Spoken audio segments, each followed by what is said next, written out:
Hostel life అప్పుడు కష్టంగా అనిపించినా జీవితాంతం తలుచుకునే మధురానుభూతుల్ని మిగిల్చే అద్భుతమైన జ్ఞాపకం.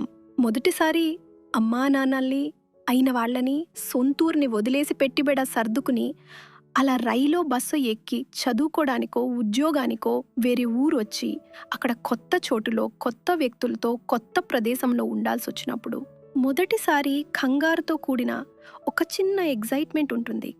మన జీవితాన్ని మలుపు తిప్పే ఫ్రెండ్ ఒకరు, మనతోనే ఉంటూ మనం బాగుపడకుండా చూసే మేక వన్నే పులులు, ప్రతి కష్టంలోనూ తోడుగా ఉండేవాళ్ళు, ఏడిస్తే ఓదార్చేవాళ్ళు, వదలని జిడ్డులా మన జీవితాంతం ఉండే ఎదవదో అందరూ పరిచయం అయ్యేది ఈ హాస్టల్లోనే.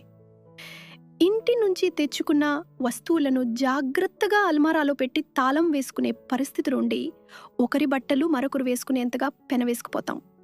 ఒకరి ప్రైవసీని మరొకరు గౌరవిద్దాం అనే పరిస్థితి నుండి నాకు తెలియకుండా ఇన్ని విషయాలు దాచిపెడతావా అని గద్దించే వరకు ఎదుగుతాం.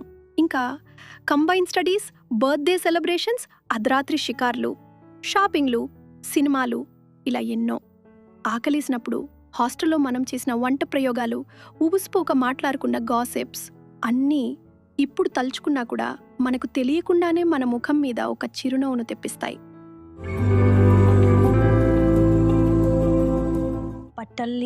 బట్టల్ని ఎక్కడంటే అక్కడ వేసే శుభ్రం లేని వాళ్ళు, ప్రతిదీ ఒక పద్ధతి ప్రకారం ఉండాలనుకునే వాళ్ళు, అర్ధరాత్రులు దుప్పటి కప్పుకొని ఫోన్ మాట్లాడేవాళ్ళు, అటు ఆశలు భరించలేక ఇటు నిద్రపోలేక అవసపడేవాళ్ళు, లైట్ వేస్తే నిద్రపోలేని వాళ్ళు, బాత్రూమ్ ఫ్లష్ కూడా చేయని వాళ్ళు, ప్రతిరోజు బాత్రూమ్ని కడిగేవాళ్ళు, ఇలా ఎన్ని రకాల మనుషులు ఉన్నా కూడా ఒకరితో ఒకరు ఆనందంగా సర్దుకుపోయేది ఈ హాస్టల్ లైఫ్లోనే.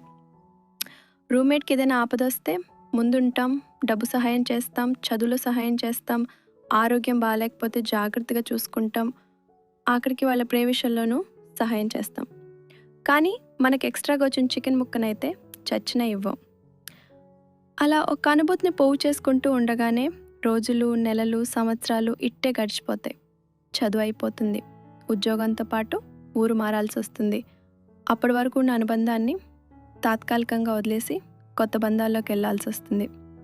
వెళ్ళేటప్పుడు ప్రతిరోజు ఫోన్లో మాట్లాడుకుందాం, అప్పుడప్పుడు కలుసుకుందాం అని ప్రామిస్లు చేసుకుంటారు. క్రమంగా ఈ ఉరుకుల పరుగుల బిజీ జీవితంలో పడి ఎప్పటికో కానీ ఫోన్ చేయం. ఇక కలుసుకునేదైతే ఏదైనా ఆకేషన్ అయితేనే. అయినప్పటికీ కలుసుకున్న ప్రతిసారి నిన్న మొన్ననే హాస్టల్ నుంచి బయటకు వచ్చినట్లు అనిపిస్తుంది. Hostel life is not just a phase. It's a foundation that teaches you how to live, love and lead. Hostel, not just a place to stay, it's a place where life began. ఇదంతా విన్నాక వెంటనే మీ ఊహలో కూడా మీ hostel roommates అలా మెదులుంటారు కదా, అలాంటి roommates పేరు, వాళ్ళతో మీకున్న అనుబంధాన్ని వివరిస్తూ కామెంట్ చేయండి.